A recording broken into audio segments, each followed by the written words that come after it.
Menata diri. Kalau sudah mengenali diri, sekarang menata diri. Menata diri ya cirinya 4. Yang pertama, kontrol dan pengarahan. Saya mampu marah, saya mampu sayang, saya mampu jengkel, saya mampu takut, dan lain sebagainya. Cuma menggunakannya pas, itu namanya mampu ngontrol. Kemudian ciri orang yang bisa self-management itu berpikir sebelum bertindak.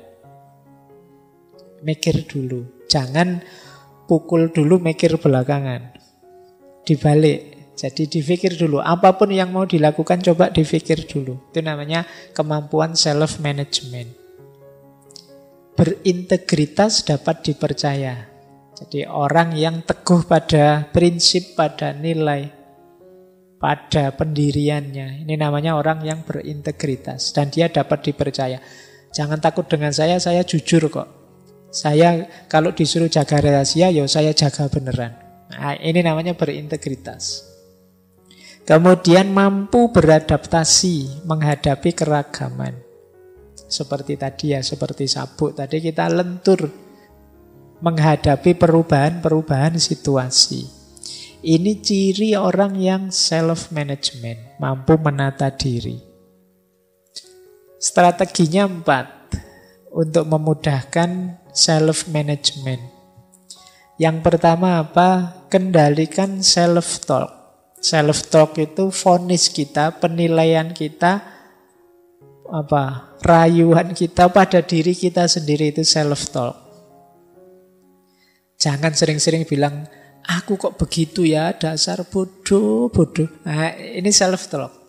Nganggap dirinya sendiri bodoh. Jadi bicaralah yang baik-baik terhadap dirimu. Karena itu akan jadi mantra yang membentukmu. Jadi kalau teman-teman membaca diri, aku masih bisa lebih baik, daripada bilang pada dirimu, aku ini orangnya jelek.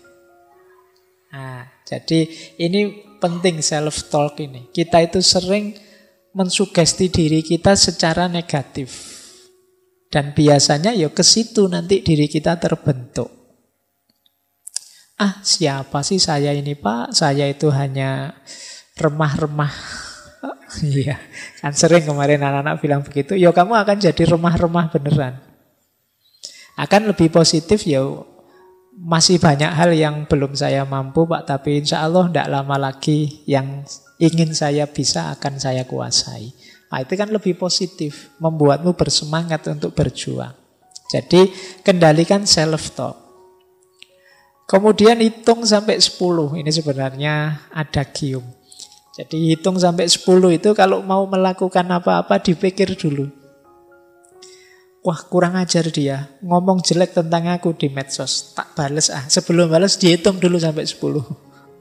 Bales bener apa enggak, nanti efeknya apa kalau dibales. Sudahlah, pokoknya harus menang. Kedua, dibales tenan apa enggak, nanti sampai 10 kali coba, undur sampai 10 kali. Ini sebenarnya memberi kesempatan kita untuk berpikir dulu deh, pertimbangkan masak-masak, termasuk efeknya. Karena kalau sudah terkirim, apalagi sudah dibaca sana, nanti jangan-jangan masalah baru muncul. Sudah terlanjur diucapkan, didengarkan orang, jangan-jangan problem baru lahir. Wong kalau sudah diucapkan, dia sudah menjelma jadi energi suara. Yang energi ini tidak akan hilang, tidak akan habis. Kalau itu negatif, dia akan negatif selamanya. Nah, jadi hitung sampai 10. Kalau masih kurang, hitung sampai 100. Masih kurang, hitung sampai 1000. Sampai 10.000 boleh. Pak, saya mau marah Pak. Ayo ngitung dulu sampai 100. 1, 2. Wah, tambah marah saya Pak. Jengkel gara-gara ngitungnya tadi Pak. Ayo ngitung sampai 10.000 kalau gitu ngitung. Jadi untuk meredakan emosi, biar pikiran jernih kembali. Kemudian ada lagi tips yang bilang banyak senyum dan gembira. Itu mencerahkan pikiran. Ya kalau kita merengut saja, kalau kita susah diajak ketawa, diajak senyum, itu biasanya sepaneng kalau bahasa Jawa nih. kaku, tegang terus. Itu ndak enak. Bergaul dengan teman yang kaku kayak gini kan ndak enak. Ndak bisa diajak guyon. Dari mana mas? Dari belakang. Kan sulit, ndak enak. Mau kemana? Mau ke depan. Ndak bisa diajak guyon. Baik, ya hidup ya sekali-sekali ada sendaguronya. Butuh dalam rangka apa? Biar pikiran jernih. Kok jalan kaki saja mas? Emangnya mau ngerangkak apa? Marah terus ikutannya. Oke, baik ya. Jadi banyak senyum, biar segar. Ini sebenarnya analogi dari optimis lah. Segala sesuatu itu tergantung caramu menanggapi kok. Apalagi yang terakhir itu, dari segala sesuatu kita bisa mengambil pelajaran yang positif. Waduh, saya salah kemarin itu Pak. Alhamdulillah saya sekarang dapat pelajaran baru. Jadi kesalahan jadi pelajaran. Sehingga kita tidak putus asa, sehingga kita tidak sedih terus-terusan. Mungkin ini caranya Allah memberiku pelajaran sehingga aku ngalami yang tidak enak, ngalami yang buruk. Besok semoga lebih baik lagi hidupku. Nah, ini self-management. Yang ketiga, social awareness. Kesadaran sosial. Ya antara lain tadi ya, kalau tadi memahami emosi diri, kalau sekarang memahami emosinya orang lain. Mampu berempati. Saya tahu kamu sedang prihatin, sedang sedih. Sudahlah, urusan dengan saya nanti saja kalau sudah tenang. Ini namanya mampu berempati. Saya tidak suka sih dengan kamu, tapi kamu sedang berbelasungkawa. Sudahlah, musuhannya nanti sajalah sekarang. Saya minggir dulu biar kamu tidak tambah sedih. Ini namanya punya kecerdasan emosional yang tinggi. Jadi tidak egois, yang dipikir dirinya sendiri saja, tapi juga mampu memposisikan diri di posisinya orang lain. Kemudian mampu berorganisasi. Kalau pas jadi pimpinan, dia jadi pemimpin yang baik. Kalau pas jadi yang dipimpin, dia juga jadi rakyat yang dipimpin yang baik. Ini namanya social awareness. Disuruh merintah ya bisa, diperintah ya mau. Ini namanya social awareness. Banyak di antara kita yang disuruh mimpin tidak bisa, jadi anak buah tidak mau. Itu kan sulit. Tidak punya social awareness, tidak punya kesadaran sosial. Lo hidup bareng orang lain itu kan banyak fungsi yang bermain. Kita perlu kesadaran berorganisasi. Di sini peranku apa, kalau dia perannya apa, dan lain sebagainya. Ini namanya kesadaran berorganisasi. Termasuk social awareness. Kemudian orientasi melayani. Orientasi melayani itu yang ada di pikiran kita, apa yang terbaik yang bisa aku berikan pada orang lain. Apa yang paling bagus yang bisa aku berikan pada mereka. Itu namanya orientasi melayani. Dan jadi pendengar yang baik. Ya, seperti tadi ya, jangan dikira pendengar yang baik itu mudah. Kita itu cenderung gatel kalau sudah jadi pendengar itu. Kesusu ingin menasehati lah, ingin segera memberi advice lah, ingin mengeluarkan teori-teori lah. Kita itu sering tidak betah kalau jadi pendengar. Padahal secara teori kan gampang. Alah Pak tinggal diem saja kan nanti mendengar. Iya, tapi saya tidak nyamin kamu tangguh kalau tidak latihan jadi pendengar yang baik. Nah, strateginya apa untuk kesadaran sosial ini? Ini saya terjemah acak saja. Terjemahnya kayak ceramah ya. Senyum, salam, sapa, sopan, santun. 5S, tidak cuma 3S. Jadi senyumlah, hidup ini indah. Salam dan sapa menunjukkan kita peduli pada orang lain. Sopan itu akhlak, santun itu adab. Jadi ini nanti jadi kunci kehidupan sosial yang baik. pikiran yang optimis, kemudian wajah yang ceria, kemudian diri yang mudah bergaul, salam, sapa itu simbol kepedulian, akhlaknya hidup, adabnya jalan. Ini akan membantu menghidupkan kesadaran sosial. Kemudian walk in thy shoes. Walk in thy shoes itu berjalan dengan sepatunya mereka. Ini namanya empati. Kalau kita ngobrol dengan anak kecil, ya cara ngomongnya kita turunkan ke level anak kecil. Ngobrol dengan orang tua, ya sesuai dengan tataran orang tua. Itu namanya walk in their shoes. Itu bagian dari empati. Jangan ngobrol dengan anak kecil nanti pakai bahasa filsafat. Nggak cocok. Nanti sama adikmu yang masih sekolah TK. Gini loh dek, menurut Aristoteles itu, ya mereka nggak ngangkat. Jadi harus walk in their shoes. Jadi biar ngerti sesuai dengan level mereka. Ini termasuk kemampuan sosial, kesadaran sosial. Nah, yang keempat, meningkatkan kemampuan nonverbal. Membaca nonverbal tadi, intonasi suara, ekspresi wajah, bahasa tubuh, gestur, dan lain sebagainya. Nah, ini kita juga harus cerdas. Jadi berhadapan dengan orang itu kadang-kadang dia kesulitan mengungkapkan tapi kelihatan dari gelagatnya. Jadi mungkin intonasi suaranya tiba-tiba jadi bulat misalnya. Waduh gimana ya Pak, salah itu berarti dia sedang gelisah. Atau ekspresi wajahnya. Atau bahasa tubuhnya. Gestur yang dia pakai dan lain sebagainya. Entah sadar entah tidak. Nah itu kalau kita cerdas di sini ya berarti kemampuan emosional kita lumayan. Karena dia bagian dari kesadaran sosial. Baik, nah ini yang keempat. Skill dari kecerdasan emosional yaitu relationship management.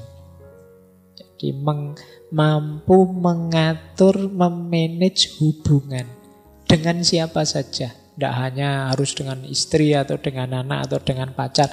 Dengan siapa saja. Cirinya 4. Yang pertama, mampu menjalin hubungan. Banyak orang yang sulit menjalin hubungan. Banyak orang yang mau kenalan saja bulet sampai semester 3 baru kenalan.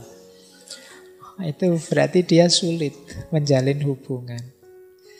Dilirik-lirik terus nggak berani nyopo, nggak berani, itu berarti sulit menjalin hubungan. Sementara temennya yang lain itu hari pertama sudah kenal nama-nama temennya sak kelas. Nah, itu berarti dia punya kemampuan relationship management yang bagus. Ada orang yang sulit, ada orang yang mudah.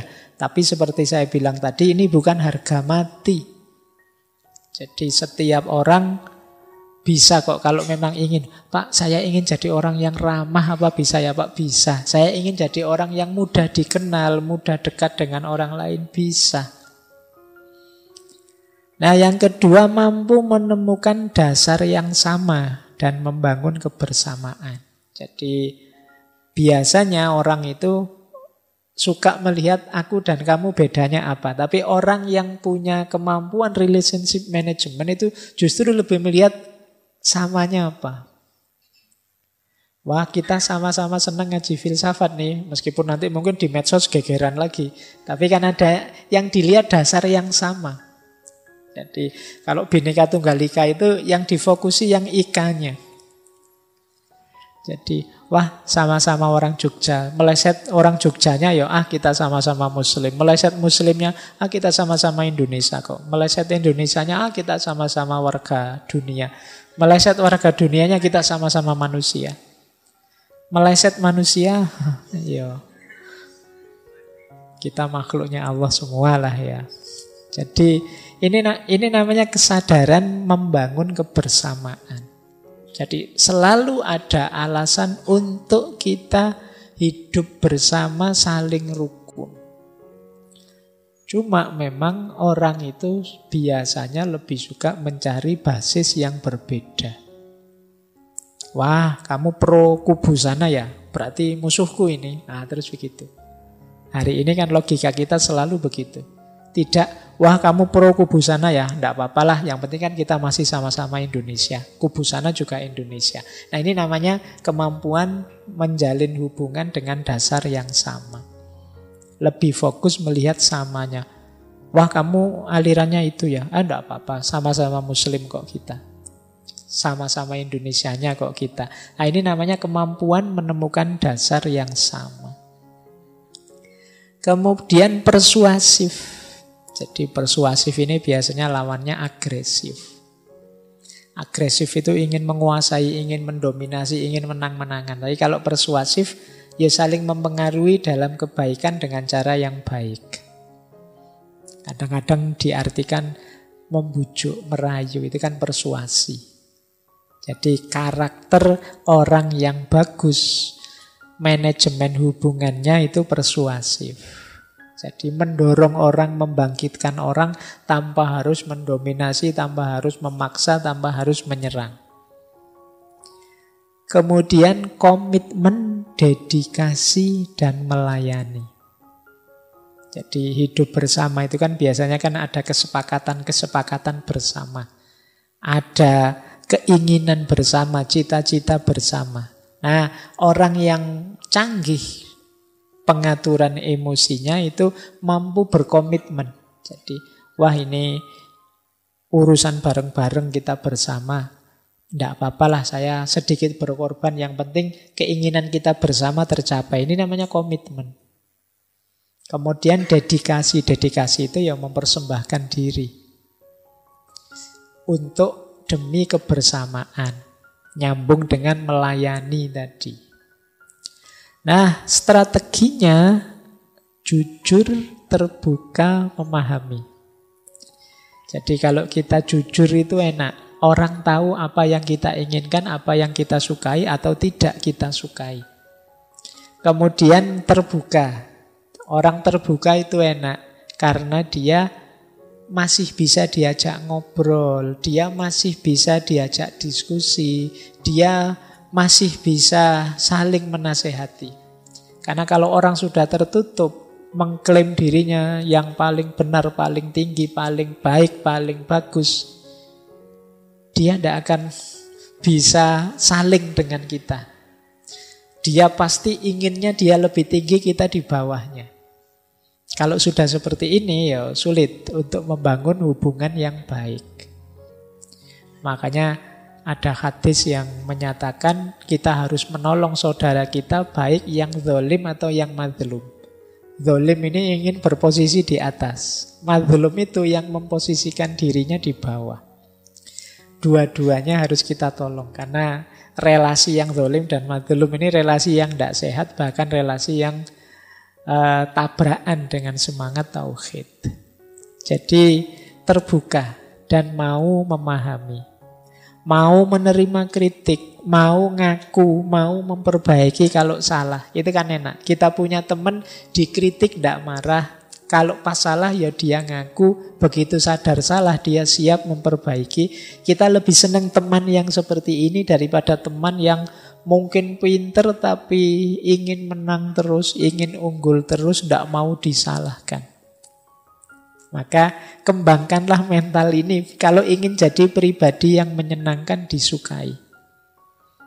Jadi sadari bahwa kita itu ya banyak kelemahan. Terima kasih masih ada teman yang mengingatkan.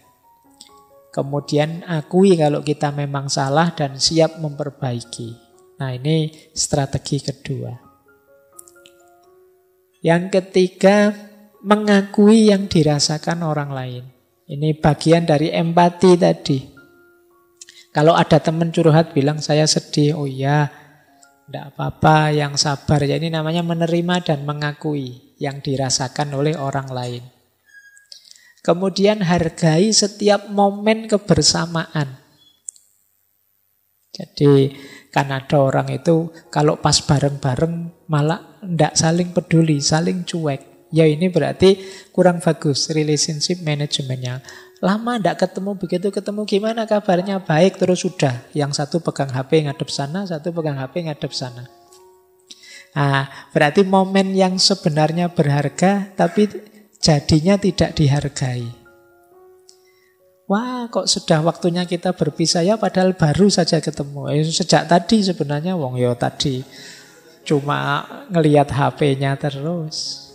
Jadi tidak menghargai kebersamaan. Kemudian tidak pelit. Oh, ya, teman kalau pelit itu sudah kiamat, itu sudah. Pelit apa saja? Ada teman pelit waktu misalnya, diajak apa saja enggak bisa. Yuk jalan-jalan yuk, wah enggak bisa nih aku ada acara ini. Yuk yuk enggak bisa saya ada tugas. Jadi pelit waktu, meluangkan waktu sebentar untuk kita saja enggak mau. Apalagi pelit uang. Pinjem dong sedikit. Oh susah nyarinya, kamu tinggal pinjem. Ya, jadi enggak enak ya kalau punya teman terlalu pelit. Atau pelit tenaga. Suruh bantu-bantu enggak mau. Urusan-urusanmu sendiri kok aku yang capek misalnya.